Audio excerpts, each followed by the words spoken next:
And so next up, we have, just to make sure I say it correctly, so Sahar Fikouhi, okay, who's with Grid, who will be sharing with us some of her work, hopefully that she's showing off in the exhibition space as well. Yeah? Yes. Okay, fantastic. So please welcome. Okay, hello. So my name's Sahar Fikouhi, and I'm from a small company called Daft Design. I'm actually the co-founder of Daft Design. We're exhibiting downstairs throughout the event, and especially during the art gala this evening. So I'm not going to be giving you a demo today here, but please come downstairs and check it out in real time. So basically, the project that I'll be talking about today is an area of study which I started during my Masters of Architecture. And it was predominantly focused on creating hybrid spaces using augmented reality, and in particular using augmented reality as a spatial medium. So Grid was basically a kind of project that started in order to find a solution that most of us broke designers need to kind of imprint our designs into a spatial medium.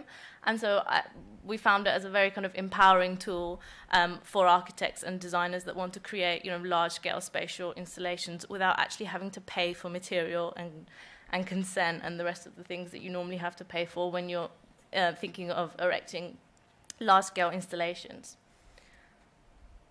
So at Daft Design, we kind of continue the same research and design model that we started during my education, and our main research agenda is focused on how we can create new social spaces using augmented reality, as well as how we can change the use of an existing space and the functionality of that space, along with how we can provide interactive and responsive physical environments, as well as finally kind of providing kind of democratization of space, which basically entails reclaiming existing architecture and existing spaces and augmenting it with new uses and functions. So Grid was an initial project that we did during university, and it was kind of a very early prototype for a spatial installation, and it was basically just a 3D maze placed inside a room that was covered in markers on every wall.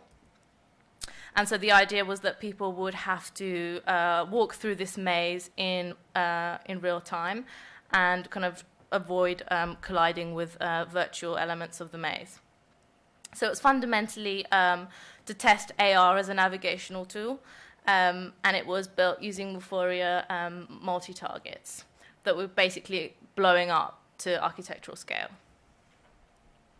So these are just some screenshots of the spatial environment and what you would see on your iPhone or your mobile device as you were navigating through this grid. So our latest installation is the kind of new and improved version of Grid, and it's basically played at tabletop scale and at large scale. The installation is, like I said, downstairs, so come and join us for a real demo. But ultimately, what Hermaton is based on is the creation of the kind of labyrinthine maze, and you basically go through this virtual environment and you can interact with the machine. It's a machine, ultimately, and you can switch on each part of the machine by basically weaving your device throughout the virtual maze and also avoiding collisions with these virtual elements.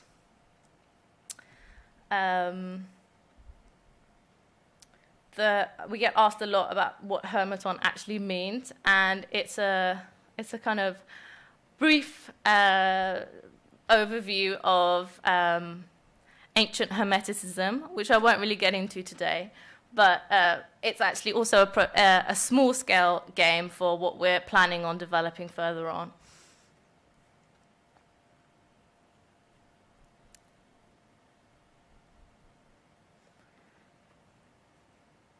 Okay, so moving on from so basically here you basically have to interact with each light bulb, and it brings the machine to life as you move throughout the installation.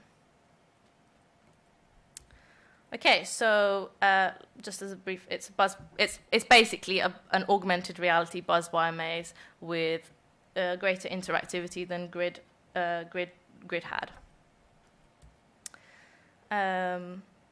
So ultimately, how do we see... Oh, yeah, before I move on to that, what we find fascinating about augmented reality and spatial augmented reality is the flexibility of scales. So although we're presenting this as a one-to-one installation, Hermaton actually can be played at tabletop scales using a variety of different scales. And that's one of the kind of advantages of working with this technology. So how do we see Grid as a commercial product? Well, we get asked this question all the time. And yes, it's not something that we expect people to wallpaper in their houses. However, we're not necessarily selling it as a product. We're kind of almost showcasing it as an interactive display. We're fascinated by the concept of creating spatial AR environments. And ultimately, we see that with a capacity to create a variety of different functions, events, and ideally performances. So we see Grid as something which transcends mere visualization of information, which is so often the case with augmented reality. Not that there's anything wrong with that, but for me, it's about kind of going away from just mere visualization and into something that actually has a performance or an interactive value. It's also, from an architectural point of view, something that provides a new perspective on how we can experience architecture and spatial design. So we're very open to ideas and suggestions on how we can kind of extend our spatial prototype. So please feel free to visit our website and contact us. Thanks.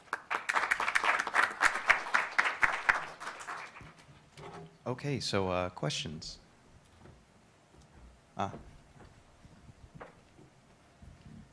Can you explain a little bit about how the interactions work in the spatial environment? Is it just that things are triggered, or, I mean, is it possible for someone to not trigger something if they do it incorrectly? Is it kind of...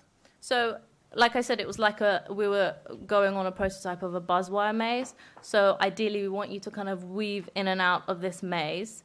And at the moment, the main collision detection is done with the position of the camera with this kind of red dot in the middle of the screen. So you can touch light bulbs and start the machine, or if you collide accidentally with the wire, then you kind of it's a fail and you have to start all over. So that's the main interaction at the moment. What is starting all over look like? Well, starting all over means you have to go back to position for your start position and kind of walk through the spatial environment again, like in a maze.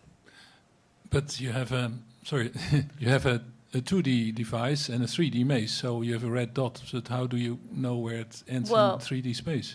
Because it's based on your position in that space. So as you move, the dot is obviously following your position because it's connected to the device that you're holding. So that's why your position becomes imperative in the game, and it becomes more of a spatial thing. Question: how did you incorporate a story with to explain why people should do this, or what happens at the end? You had mentioned some kind of game in space. I mean, the game is a very early prototype. It's downloadable from Google Play and also App Store. There is instructions in the game. I mean, I think it's quite basic actually. If you follow the instructions, I don't know if that's actually if I made it sound quite complex. Did I do that?